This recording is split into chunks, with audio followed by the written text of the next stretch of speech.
Mais um devocional Intensa no Ar, onde conhecemos mais do Pai e nos aprofundamos nele.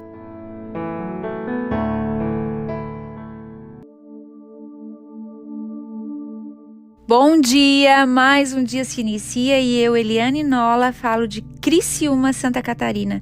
Que alegria te ter como companhia nesta manhã, para juntos aprendermos mais um pouquinho da Palavra de Deus. Nós estamos aprendendo sobre as mulheres da Bíblia. Você é meu convidado de honra para estar ouvindo hoje. Eu digo convidado sim, porque eu sei que tem homens que estão ouvindo com suas esposas, filhos com suas mães. Então, vamos aprender que sempre que eu falo de uma mulher, vai ter um homem junto, um pai, um esposo, um irmão. Então vamos lá, hoje a gente vai dar continuidade à história de Lia e Raquel, mas hoje a gente vai frisar em Raquel, lá em Gênesis 29, e agora a gente vai ler a partir do versículo 16 até o 18. Você pode me acompanhar aí, eu vou ler na NVT.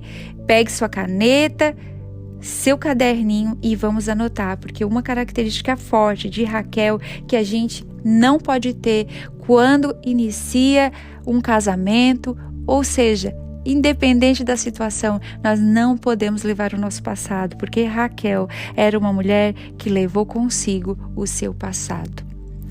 Labão tinha duas filhas, a mais velha se chamava Lia e a mais nova Raquel. Os olhos de Lia eram sem brilho, mas Raquel tinha bela aparência e rosto atraente.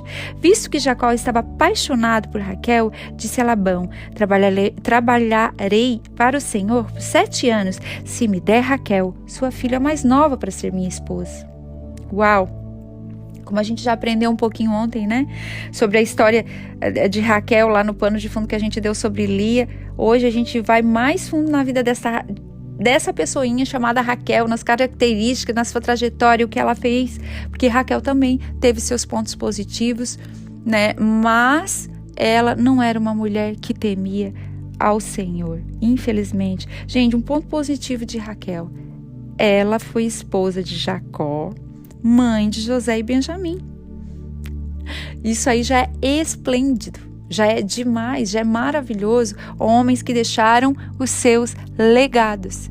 Então, sempre dá tempo de consertar, sempre dá tempo de nos posicionarmos para que a gente dê frutos bons. Ele fez um acordo com Labão para que pudesse se casar com Raquel. O acordo consistia que Jacó deveria trabalhar por 7 anos por Raquel.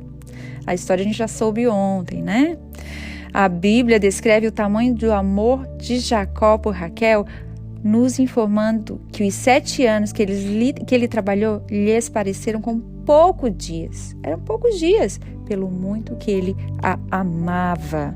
Lá em Gênesis 29:20 fala: ele amava tanto que lhe pareceram apenas alguns dias. Uau! 7 anos foi como alguns dias. O tamanho era o amor de Jacó por Raquel. Mas seu tio enganou ele e também as 2 filhas. Ele manipulou as filhas. Com isso é provável que Labão tenha inventado muitas coisas, né? E dizendo até de repente falou lá: ó, é uma lei, você tem que cumprir. Não era lei. Ele poderia, como a gente aprendeu ontem, ter aberto uma exceção, que tinha tradição, mas ele poderia ter saído, mas ele viu em tudo isso lucro. Sabe aquelas pessoas que manipulam tudo para ter lucro? Esse é o Labão. Se você tem um Labão perto da sua vida, fuja de Labão. Fuja de Labão, porque ele só vai atrasar as coisas na tua vida. Tem coisas como Jacó aqui, ó, ele trabalhou mais 7 anos porque ele queria conquistar. Então faça o que tem que ser feito e abandone o Labão.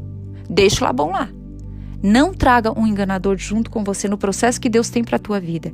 O processo que Deus tem para a tua vida é você e sua família. Não traga os Labãos do seu passado, as coisas do seu passado. Tome uma posição. Porque a gente sabe que ele poderia ter feito diferente, mas Labão era enrolado, enganador, era uma pessoa sem caráter. Ele queria ter lucro em tudo. Afinal, a gente sabe, como conta a Bíblia, que Jacó trabalhou mais 7 anos para ele, de graça, digamos assim, porque ele foi um oportunista, usou aquilo para que tivesse lucro total. Com o passar dos anos, a Bíblia nos relata que as orações de Raquel foram ouvidas. E ela deu à luz a José, o filho tão amado por Jacó. A gente sabe, né? Que Raquel sofria muito por ser estéril e olhando sua irmã tendo filhos e filhos e filhos.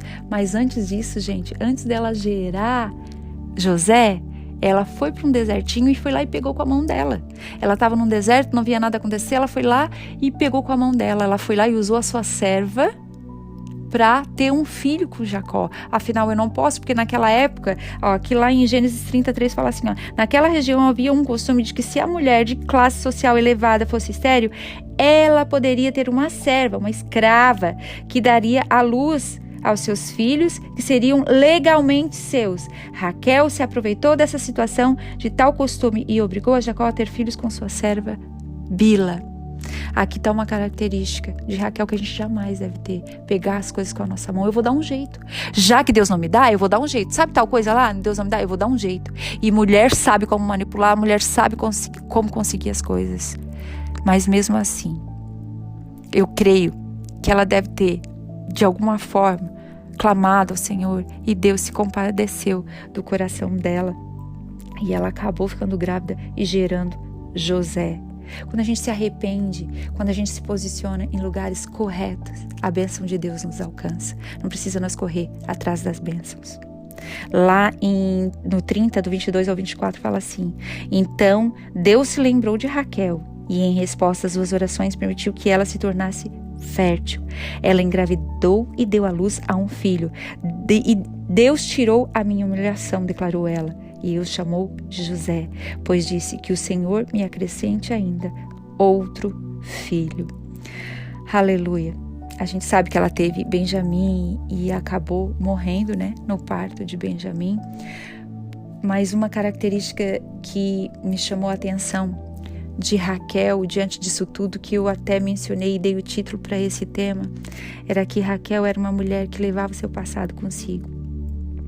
Ela não era uma mulher temente ao Deus de Jacó. Ela era uma mulher temente aos deuses do seu pai.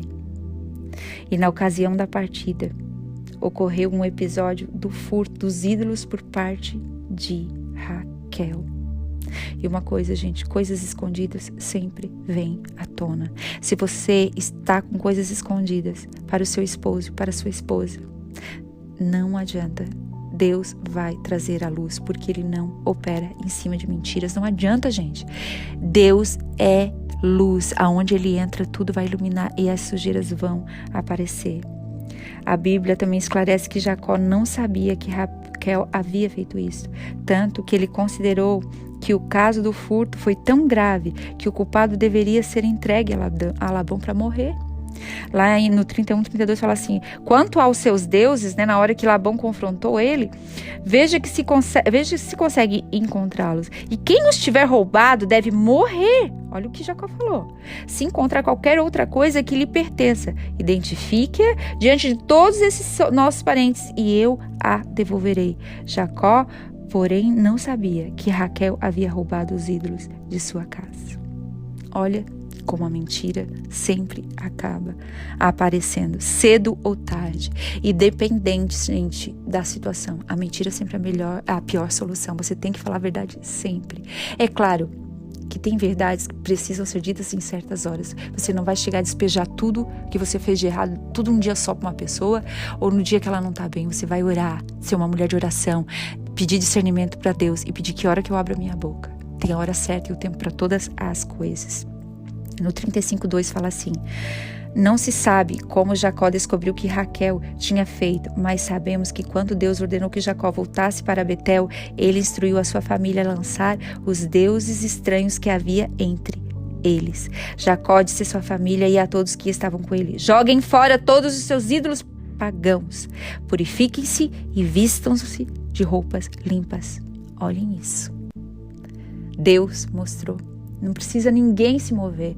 Não se preocupe. Ore, gere em oração. A verdade vai aparecer. E se você, mais uma vez eu vou afirmar, tem coisa escondida, revele. Porque se você não revelar, é mais fácil alguém perdoar quando a gente confessa do que quando descobre por outra pessoa. Porque a pessoa foi descoberta, caiu na mentira, foi pega na mentira. Então revele. Não faça como Raquel. Vá lá e se conserte, se arrependa. Mesmo ela tendo amor e cuidado por seu esposo, ela ainda caminhava agarrada aos deuses do seu pai, ídolos que o nosso Deus abomina. A Bíblia não mostra claramente se ela se voltou para Deus de Jacó, mas eu acredito que sim, né? Porque Deus teve misericórdia dela, concedeu um filho a ela. E lá no livro de Ruth, ela está ao lado de Lia com uma edificadora de Israel, com uma das edificadoras de Israel. Então eu creio no meu coração que essa mulher teve um encontro com um Deus verdadeiro, um Deus real, que ela se arrependeu, se voltou para Deus ao ponto de Deus lhe conceder os filhos.